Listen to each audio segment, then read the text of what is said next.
to now look further at Florida A&M and the larger issue of hazing. Let's say good day to Donovan Wells, the band director at Bethune-Cookman University, A&M's arch rival both in football and in band performance and showmanship. Tracy Maxwell is executive director of hazingprevention.org. It is good to have you here. Donovan, I know you know Dr. White, Julian White, very well, the band director at FAMU. He said this to our reporter Mike Fish when talking about trusting students and the ability to control hazing. Quote, you can't trust any students in terms of hazing. When you hear a statement like that, what do you think? You're exactly right. Dr. White and I are good friends, but at the same time, I have students that I can trust, and I have students that I can't trust. My job is to make sure that I know which ones I can and which one I can't. You have to be involved on a daily basis with your students. Is it easy? No, because the culture comes from high school. You know, it's happening at high schools. A lot of kids bring some ideas of hazing or initiation from high school, and also some of this culture comes from the neighborhoods that they came from. Some of them know people in gangs, because as I listened to the report, it didn't sound like a college band initiation. It sounded like a gang initiation. So it is hard. It is hard, but you have to take some strong stances, and you have to be consistent over a long period of time, and with your discipline. With our rules and regulations at Bethune-Cookman University, with our band program, do you have a hazing problem, do you believe? Have you had a hazing problem? Do you have one now?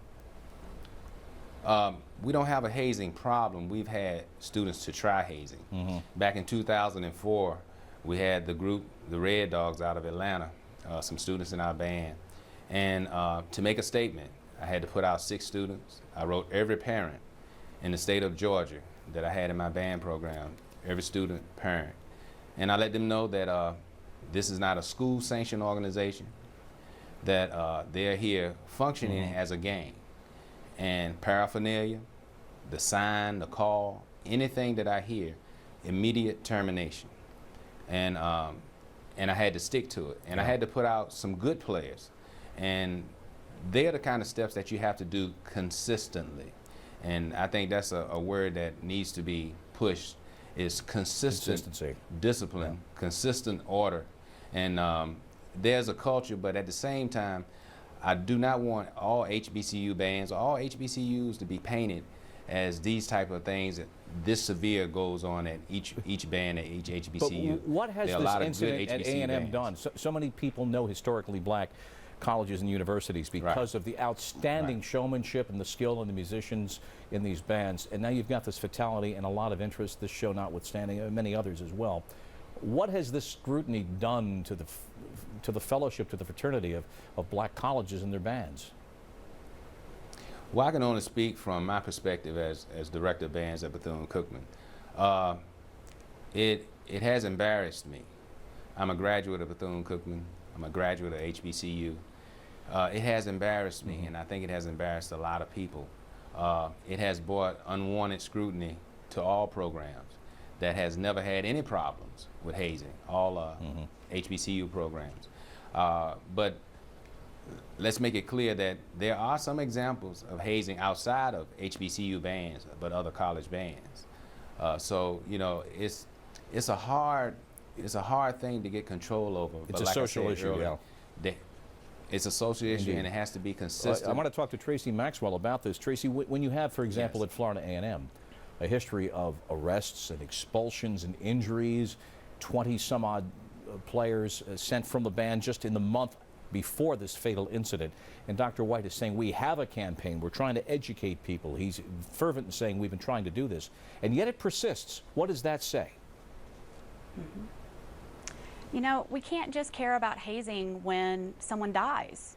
This is a problem, and students are being psychologically damaged every day, and we almost never hear about that from the hazing that they endure because, quite frankly, they're ashamed to admit that it impacted them so seriously. Part of going through this kind of thing is being able to take it. And we have to take hazing seriously at all levels.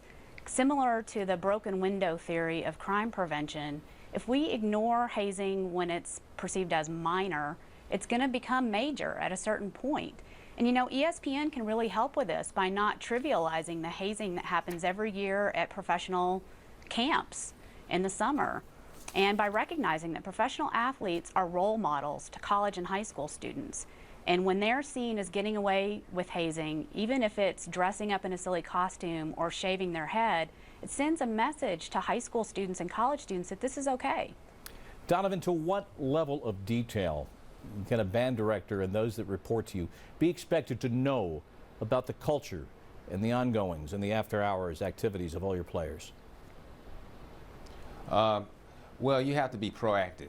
Some of the things that I have done at Bethune-Cookman is that, you know, we have sectional rehearsals. Most college bands, they may have sectional rehearsals after rehearsal, and it's probably dark at that time of the evening.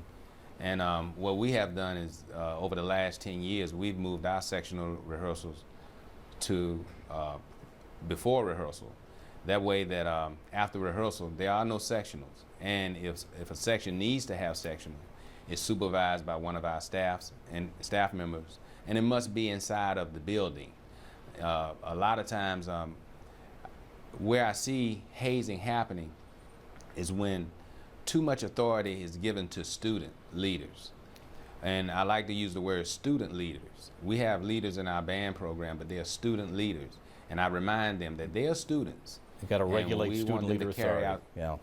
I wish we had more time to delve into this. It is a beguiling problem, one we've reported on over the years. Donovan Wells and Tracy Maxwell, both of you, thank you so much for being with us today. We appreciate your time. For more on the Florida A&M story, including the backstory of years of hazing in the fabled Marching 100, read Crossing the Line for Camaraderie by Mike Fish on ESPN.com. We'll be right back.